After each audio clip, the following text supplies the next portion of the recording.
Oi, gente, vamos lá então?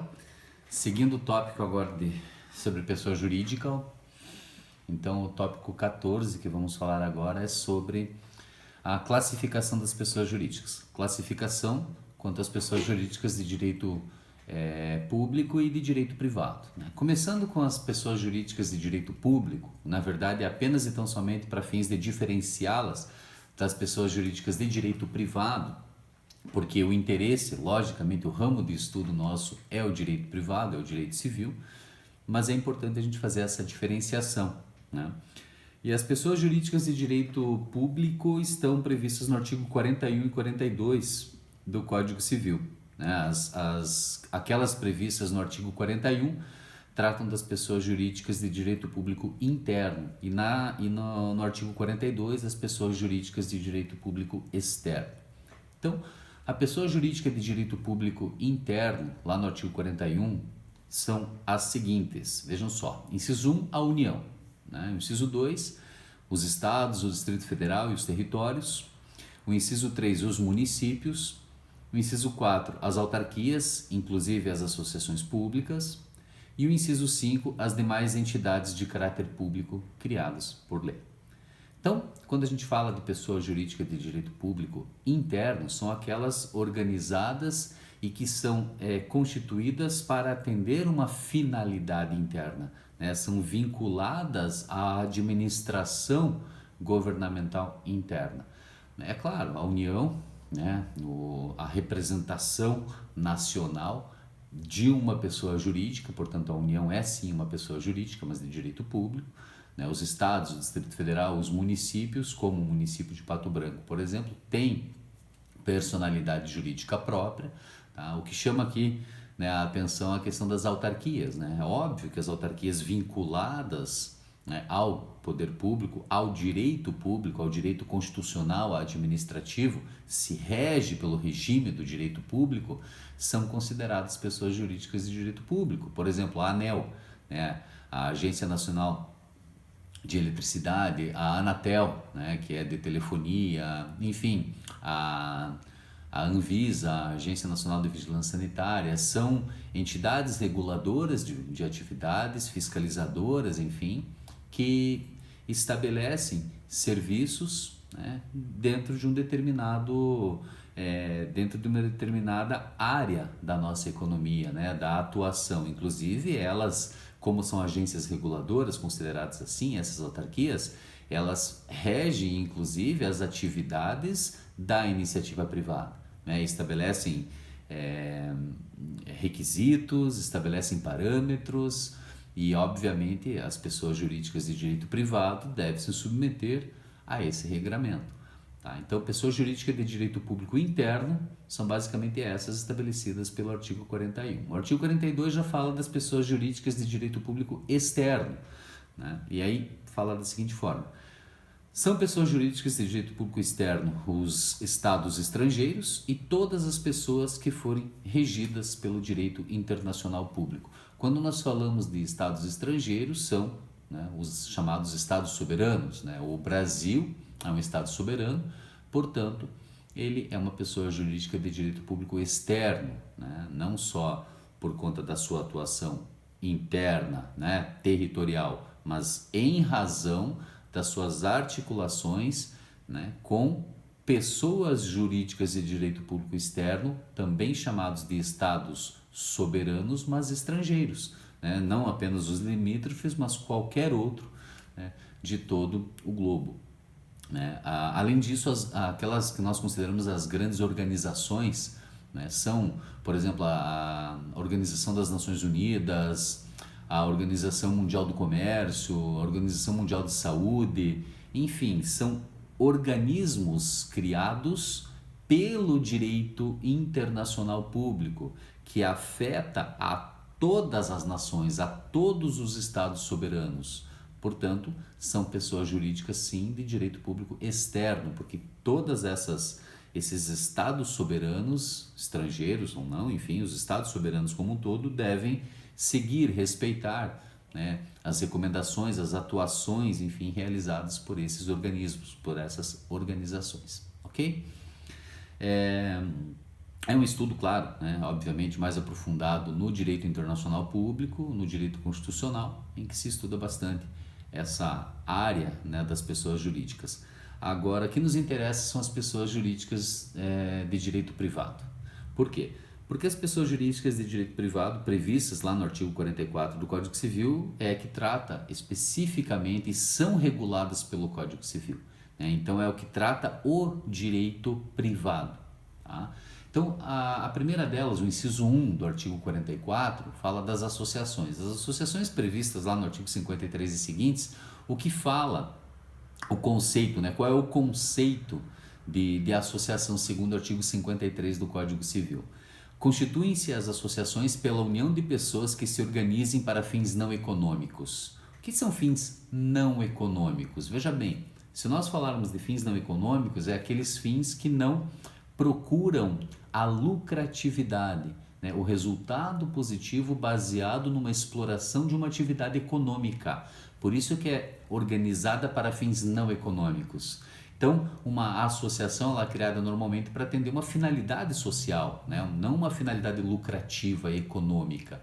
Nada impede que ela realize uma atividade econômica como meio, não como finalidade, mas como meio. Por exemplo, a realização de um jantar beneficente para arrecadar fundos para uma determinada necessidade. Imagine, por exemplo, aqui na nossa realidade, o Lar dos Idosos quando organiza aquela feijoada aos sábados. É justamente para atender à necessidade interna daquela associação, do Lar dos Idosos. Portanto, não é essa atividade econômica que é a venda de refeições a sua finalidade, mas este pode ser um meio para atingir a sua finalidade social, certo? Ou seja, é a união de pessoas, tá? Agora, se a gente for analisar o conceito de uma sociedade, também é baseado na união de pessoas para um fim comum. A diferença é esse fim, é a finalidade para a qual esta pessoa jurídica foi criada. E a definição de sociedade, que é o inciso 2 do artigo 44, está lá no artigo 981 do Código Civil, que trata assim: celebram um contrato de sociedade as pessoas que reciprocamente se obrigam a contribuir com bens ou serviços para o exercício de atividade econômica e a partilha entre si dos resultados. Esta é a grande diferença. Por quê? Porque os sócios de uma sociedade, esta sociedade que irá realizar uma atividade econômica, ela vai explorar essa atividade objetivando o quê? Um resultado positivo, o lucro. E este lucro será partilhado entre os sócios, o que não acontece numa associação, que ela não tem fins econômicos, ela tem fins sociais, certo? E aí, claro, né, a sociedade, se a gente for analisar o conceito de sociedade, eu posso aplicar esse conceito tanto para sociedades chamadas sociedades simples, como também para sociedades empresárias. Qual que é a diferença entre sociedade simples e sociedade empresária? Sociedade simples é uma sociedade de caráter pessoal, uma sociedade empresária ela tem um caráter impessoal. Isso significa dizer o quê? Quando se fala de caráter pessoal, como uma sociedade simples, a atividade realizada por essa sociedade ela não é comercial, industrial, prestadora de serviços de modo geral, e sim de caráter pessoal. Os seus sócios realizam aquela atividade normalmente baseada na sua profissão, como por exemplo uma sociedade médica, uma sociedade de advogados, uma sociedade de dentista. São sociedades cuja profissão, cuja atividade realizada por ela é regulada por lei. Tá? Então também são chamadas de sociedades uniprofissionais, ou seja, realização de uma única atividade, de uma única profissão. Então, se eu tiver, por exemplo, uma sociedade com 10 médicos e 2 fisioterapeutas, como são atividades distintas, com entidades, inclusive, que fiscalizam, que regulamentam essa atividade, né, são distintas, eu não posso considerar essa sociedade simples, porque ela não é uniprofissional, ela não existe para a prestação de um único serviço profissional, mas sim de outros, tá? De vários, né? E, portanto, essa sociedade perde o caráter de sociedade simples e se organiza de forma empresarial, tá? Já, portanto, uma sociedade empresária é essa sociedade impessoal. Não importa quem vai administrar, não importa a qualificação da pessoa, do sócio, não importa a sua profissão ou a sua formação, a sua graduação. Eu posso ser advogado e participar de uma sociedade comercial, né? de uma loja de confecções, por exemplo. Isso significa dizer que esta sociedade empresária ela é impessoal, não importa quem são os seus sócios, e sim a atividade que ela vai explorar. E essas sociedades empresárias são normalmente prestadoras de serviço, né? De modo geral, por exemplo, uma prestação de serviços de segurança, né? Limpeza, por exemplo, um comércio varejista ou atacadista de alimentos, de confecções e assim por diante, de veículos, o que quer que seja, uma indústria. A mesma coisa, né? O que é a indústria? É o beneficiamento de uma matéria-prima, a transformação de um produto para a sua revenda. Então, quando ocorre nessa cadeia de produção a alteração da qualidade inicial desse objeto, desse produto ou dessa matéria-prima, eu falo que este produto está sendo beneficiado, está sendo transformado. Esse processo de transformação nós chamamos de industrialização.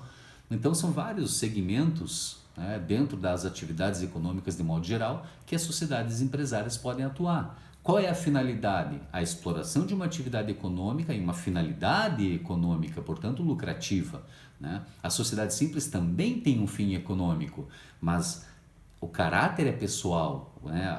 As pessoas, os sócios que compõem o quadro societário realizam aquela atividade profissional regulada por lei. As sociedades empresárias não necessita que o sócio tenha essa capacitação.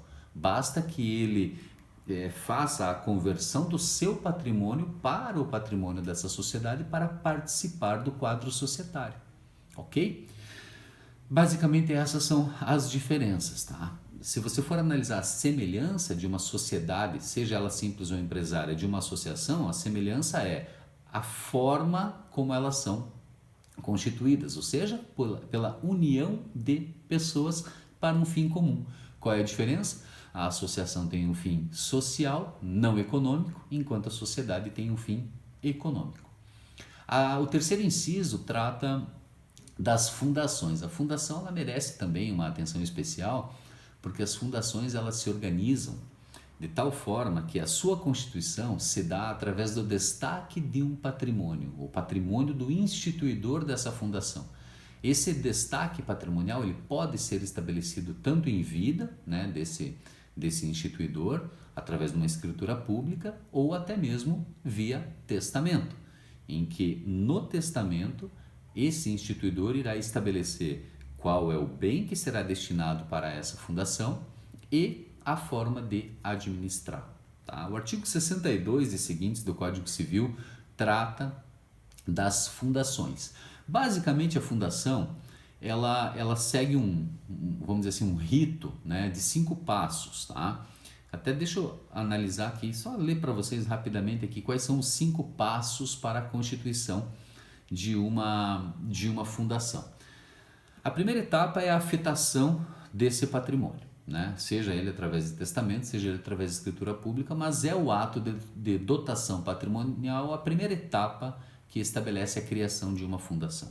A segunda etapa é o meio pelo qual será feita essa dotação patrimonial. Se for por escritura pública, no ato, né, dessa escritura pública, esse patrimônio já é afetado. Se for por testamento, obviamente, a dotação patrimonial somente será realizada na sucessão dos bens do falecido, através do seu espólio, da formação do seu espólio. Né? A terceira etapa é a elaboração dos estatutos. Né? Essa elaboração ela pode ser feita de forma direta, quando o próprio instituidor estabelece o estatuto, ou também de forma fiduciária, quando ele estabelece os meios pelo qual ou como essa fundação deverá funcionar, mas é um terceiro o encarregado pela redação desse estatuto social. A quarta etapa é a aprovação desses estatutos, né? E aqui é um ponto importante, gente. que uma fundação, diferente das associações ou das sociedades empresárias, as fundações elas devem ter a chancela, a aprovação dos seus atos constitutivos pelo Ministério Público. O Ministério Público, nesse caso, atuará como um órgão fiscalizador das atividades e dos resultados alcançados por essa fundação. Por isso, para você constituir uma fundação, você deverá apresentar a documentação necessária, toda a documentação, seja da afetação patrimonial, a documentação pessoal do instituidor, a nomeação dessa diretoria que se pretende realizar e, principalmente, o estudo de viabilidade econômica dessa fundação. Porque a fundação, ela tem uma finalidade. Nós vamos já fazer a leitura rapidinha do artigo 62 para vocês saberem qual é a finalidade que essa fundação pode ter. Obviamente de âmbito social, mas estabelecido por lei. Mas assim, ela deve se sustentar, ela deve ser viável economicamente. E por que o Ministério Público tem esse papel? Porque muitas vezes, infelizmente, as pessoas acabam se utilizando desse expediente como forma de fins escusos, não aquele especificamente para o qual aquela fundação foi criada. Então, obviamente, em razão disso, o Ministério Público, como órgão atuante e fiscalizador nessas atividades realizadas por fundações, ele também deverá dar o seu parecer favorável quanto à constituição dessa pessoa jurídica.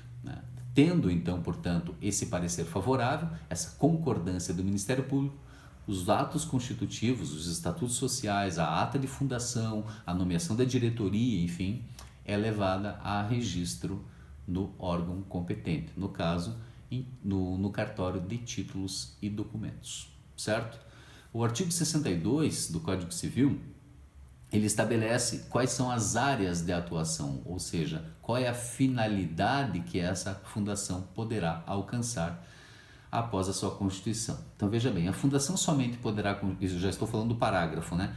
A fundação somente poderá constituir-se para fins de assistência social, cultura, defesa e conservação do patrimônio histórico e artístico, educação, saúde, segurança alimentar e nutricional, defesa, preservação e conservação do meio ambiente e do desenvolvimento sustentável, promoção, né, do desenvolvimento sustentável, pesquisa científica, desenvolvimento de tecnologias alternativas, modernização de sistemas de gestão, produção e divulgação de informações e conhecimentos técnicos e científicos, promoção da ética, da cidadania, da democracia e dos direitos humanos e atividades religiosas. Então, são esses 9 incisos que estabelecem qual é a área de atuação, né? Qual é a finalidade que essa fundação poderá percorrer, poderá perseguir.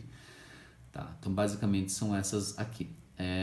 Seguindo, após as fundações, o inciso 4 do artigo 44 trata das organizações religiosas, né? As organizações religiosas e os partidos políticos, né, eles não têm nós não nos aprofundamos no estudo dessa matéria, mas basicamente assim, o que são as organizações religiosas? São as entidades de direito privado formadas pela união de indivíduos com o propósito de culto. Quando fala propósito de culto, são as forças naturais, ou melhor, sobrenaturais, que, né, são basicamente divindades cultuadas por essa reunião de pessoas, né?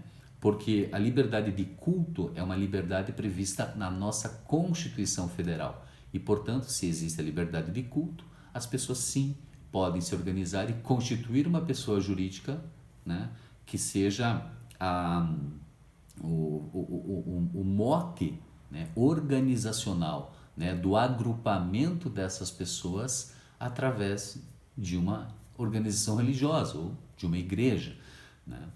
É claro que no próprio estatuto vai estabelecer ali, por exemplo, os rituais, não só o funcionamento, a nomeação dos representantes e assim por diante, mas inclusive os rituais e a doutrina própria dessa atividade, desse dogma, vamos dizer assim, de uma força sobrenatural que eles acabam seguindo, tá? Partidos políticos já se trata de entidades integradas de pessoas com ideias comuns. Essas ideias comuns, elas têm por finalidade, na verdade, adquirir o poder, alcançar o poder. Para quê? Para a execução, para a efetividade do programa desse partido. Então são várias pessoas que unidas criam então um partido político através de uma regra, né, técnica específica, mas que uma vez criado eles buscam alcançar o poder através da representatividade, né, da eleição de seus membros através do voto popular, para aí sim conseguirem a realização desse programa, que é, queira ou não, né, é também a doutrina específica daquele determinado partido. Hoje em dia, essa questão de partido político, né, passa um pouquinho essa discussão a respeito dos princípios de um partido político, e sim mais de interesses políticos, né? Nós não discutimos muito quais são os princípios, os dogmas, enfim, o que perseguem esses partidos políticos em relação aos seus programas, aos seus ideais. Mas em países, por exemplo, como é muito polarizada a política, por exemplo, a política norte-americana, né, ela é polarizada, ou você é um republicano ou você é um democrata. Se você está falando, por exemplo, da política interna nossa, aqui do Brasil, quantos partidos políticos existem, né? Então é claro que, pela forma como é organizada a política nacional, permite a criação de inúmeros partidos políticos que muitas vezes são criados, enfim, por questões de interesses políticos e não por um princípio ideológico partidário, né? Então, muitas vezes, inclusive por moeda de troca, né? Por alcançar fundos partidários, enfim, né? Não interesses tão honrados, mas muitas vezes interesses um pouco escusos. A gente não vai entrar nesse detalhe, obviamente, que não é o motivo e não é o nosso propósito aqui. A gente está aqui para discutir direito civil, né, direito privado. Então a gente se mantém basicamente naqueles três primeiros, né, nas associações, nas fundações e nas sociedades, né? E além das sociedades empresárias, que a gente vai estudar mais à frente no direito empresarial, a gente fala também da empresa individual de responsabilidade limitada. Então, o que é a atividade empresária, né? Então, a atividade empresária ela pode ser realizada por quem, né?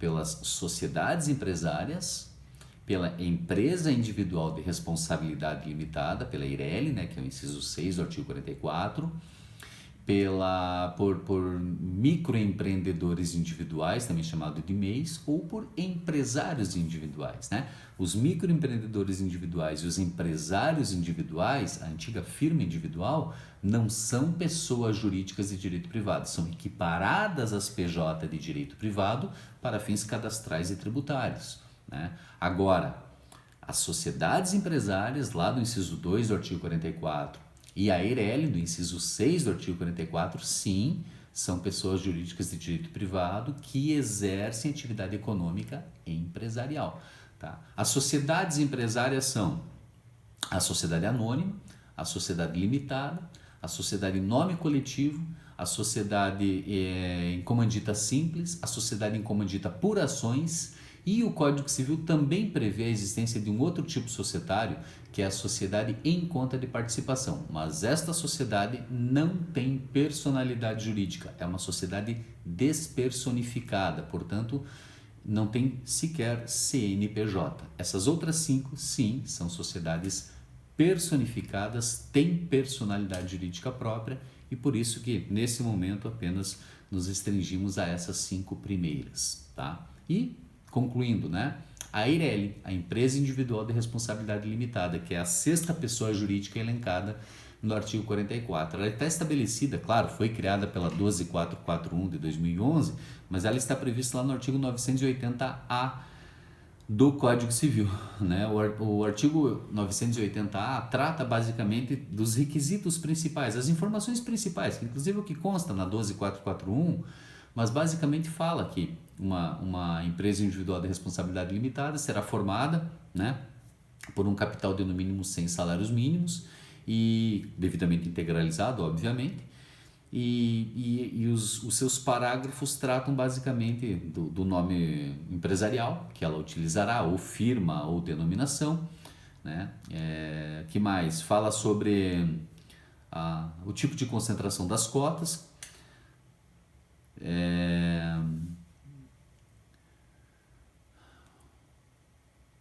o tipo de atividade que ela poderá desempenhar, né? Eu não vou fazer a leitura de todos os 7 parágrafos que tem o artigo 980-A, porque na verdade aí é um estudo que a gente acaba fazendo dentro do direito empresarial. Inclusive quando a gente classifica, né, estuda a Eireli e diferencia ela do empresário individual e do microempreendedor individual. Mas basicamente, para vocês saberem, né, a Eireli é instituída por uma única pessoa e é isso que diferencia ela do que trata das sociedades empresárias, principalmente da sociedade limitada, porque ela é muito, muito, muito parecida com a sociedade limitada.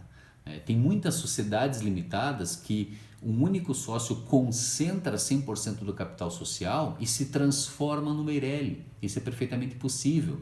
Antigamente, antes de 2011, quando não existia a figura da Eireli, muitas sociedades eram criadas com um sócio que não havia necessidade, né? Normalmente um sócio laranja, um parente, um amigo, né? Um familiar próximo daquela pessoa apenas para atender uma exigência legal. Então, claro que tem um limitador de 100 salários mínimos? Tem, só que esse limitador não era o único, né? Sociedades eram criadas sem uma necessidade, porque apenas o instituidor tinha o real interesse em fazê-lo. Mas como não existia a figura jurídica de uma atividade empresarial realizada por apenas uma pessoa em que o patrimônio social fosse diferente do patrimônio particular, então as pessoas constituíam uma sociedade e essa finalidade, a constituição dessa sociedade, é que muitas vezes acabava comprometendo a pessoa natural daquele sócio que apenas emprestava o seu nome para atender uma exigência, um requisito legal. Então, por quê? Porque o empresário individual e o microempreendedor individual, o patrimônio pessoal deles responde pelas obrigações sociais. A Eireli não. Tal como a sociedade limitada, a Eireli tem um patrimônio próprio, que é totalmente dissociado, que é diferente do patrimônio dos sócios da limitada ou do instituidor da Eireli. E é por isso que é a grande diferença entre a Eireli e empresário individual ou microempreendedor individual. Então, se a pessoa tem a opção de unicamente ela constituir uma pessoa jurídica para a realização de uma atividade econômica, é certo que ela deve fazê-lo, né? Não comprometer uma outra pessoa que não tem relação nenhuma ou sequer interesse em participar de uma sociedade. E da mesma forma, não utilizar o meio de um EI, né, o empresário individual, ou como microempreendedor individual, cujo patrimônio pessoal poderá eventualmente ser afetado em relação a uma obrigação, uma dívida contraída em razão da atividade que ele acaba desenvolvendo. Então, por isso, claro, a Eireli, ela veio, de certa forma, melhorar e muito essa situação envolvendo a constituição de pessoa jurídica para, né, exploração de uma atividade econômica. Então, basicamente, né, a pessoa jurídica de direito privado são essas 6. Né? A forma como elas se apresentam pode ser das mais variadas, mas são especificamente essas 6 estabelecidas pelo artigo 44 do Código Civil. Certo? Próximo tópico, vamos falar da responsabilidade civil e penal das pessoas jurídicas. Por enquanto, é isso aí. Ficamos por aqui. Até lá. Tchau, tchau.